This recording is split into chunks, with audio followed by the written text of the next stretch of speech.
ఒకప్పుడు Tollywood youth favourite heroine రేఖా వేదవ్యాస్ దాదాపు 11 ఏళ్ల క్రితం సినిమాల్లో నటించటం మానేసింది.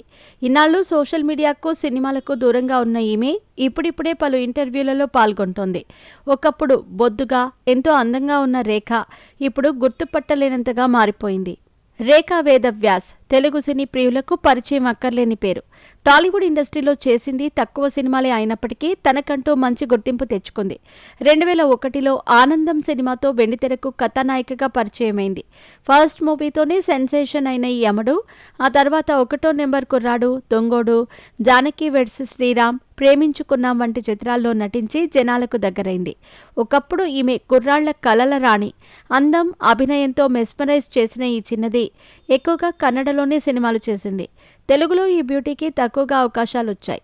కెరీర్ మంచి ఫామ్లో ఉండగానే సినిమాలకు గుడ్ బై చెప్పేసింది. 2014 తర్వాత ఆమె వెండితెరపై కనిపించలేదు. చాలా కాలం సినిమాలకు దూరంగా ఉన్న రేఖ గతంలో ఓ రియాలిటీ షోలో పాల్గొని అభిమానులకు షాక్ ఇచ్చింది. అందులో పూర్తిగా బక్కచిక్కిపోయి గుర్తుపట్టలేని స్థితిలో కనిపించింది. అనారోగ్యంతోనే సన్నబడినట్టు తెలిపింది. అయితే ఇప్పుడు ఆమె రీఎంట్రీ ఇచ్చేందుకు రెడీ అయినట్టు తెలిపింది. ఇటీవల ఓ ఇంటర్వ్యూలో పాల్గొన్న ఆమె తన వ్యక్తిగత జీవితం గురించి అనేక విషయాలు పంచుకుంది. బెంగళూరులో పుట్టి పెరిగిన నటి రేఖా వేదవ్యాస్ కాలేజీ రోజుల్లోనే మోడలింగ్ స్టార్ట్ చేసింది. తెలుగు, కన్నడలో వరుస సినిమాల్లో నటించి మెప్పించింది. ప్రస్తుతం తాను ముంబైలో ఉంటున్నట్టు తెలిపింది. రేఖ మాట్లాడుతూ, వ్యక్తిగత కారణాల వల్ల నేను 2014 నుండి 2020 వరకు సినిమా పరిశ్రమకు దూరంగా ఉన్నాను. కోవిడ్ రాకముందు నేను మళ్లీ నటించాలని అనుకున్నాను. అప్పుడు నేను ఒక టెలివిజన్ షోలో కూడా కనిపించాను.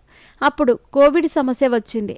ఆ తర్వాత అనారోగ్యంతో బాధపడ్డాను. దీంతో శారీరకంగా, మానసికంగా కుంగిపోయాను.